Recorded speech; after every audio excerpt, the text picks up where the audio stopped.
પ્રાર્થના સંદેશ ન્યૂઝમાં આપનું સ્વાગત છે। સુમુલ ડેરીની પશુપાલકો માટે મોટી જાહેરાત। સુરત સુમુલ ચેરમેન માનસિંહ પટેલે જાહેરાત કરી। સુરત અને તાપી જિલ્લાના પશુપાલકો માટે સુમુલ ડેરીએ તેમના 74મા સ્થાપના દિવસની ઉજવણીના ભાગરૂપે ઐતિહાસિક બોનસની જાહેરાત કરી છે।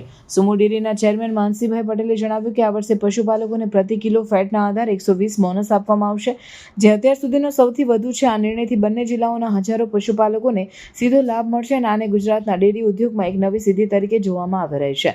આ બોનસ સાથે પશુપાલકોને કુલ 1000 પ્રતિ કિલો ફેટની ચૂકવણી મળશે, જેમાં 966.40 દૂધના ભાવ, 32 BCU ફેટ ભથ્થું અને 1.60 ડિવિડન્ડનો સમાવેશ થાય છે। છેલ્લા 5 વર્ષમાં સુમુલ ડેરીએ દૂધની ખરીદીમાં 33.44% વધારો નોંધાવ્યો છે અને ગ્રામ્ય સમુદાયોની જીવનશૈલી સુધારવા માટે વિવિધ પહેલો શરૂ કરી છે, જેમ કે વ્યાજમુક્ત પશુધન લોન, સોલાર પેનલ સ્થાપના અને બાયોગેસ યુનિટ્સની સ્થાપના।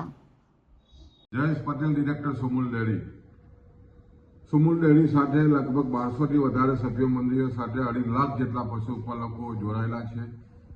સુમુલે અહેવાલના વર્ષમાં કિલો ફેટે 120 રૂપિયા જેટલું ભાવફેર બોનસની જાહેરાત કરી છે અને લગભગ 2.5 લાખ પશુપાલકોને 400 કરોડથી પણ વધારાની આમદની આ બોનસ થકી મળવાની છે અને ખાસ કરીને માનસિંહભાઈ પટેલના નેતૃત્વમાં કરકસભ વહીવટને કારણે શક્ય બન્યું છે। છેલ્લા 5 વર્ષમાં જે રીતે આ ડેરીએ પ્રગતિ કરી છે અને ખાસ કરીને પશુપાલકોની ચિંતા કરી છે અને દેશના વડાપ્રધાન શ્રી મોદી સાહેબનું પણ સપનું છે કે ખેડૂતોની આવક બમણી થાય દિશાના પ્રયત્ન સહકારી સમૃદ્ધિ મારફત જે રીતે સુમુલ કરી રહી છે અને આવનારા દિવસોમાં ખૂબ જ ઝડપથી પશુપાલકોને જે રીતે આર્થિક યોગદાન આપી રહી છે અને કારણે સમગ્ર સુરત તાપી જિલ્લાના પશુપાલકોમાં ખૂબ જ આનંદની લાગણી છવાઈ છે।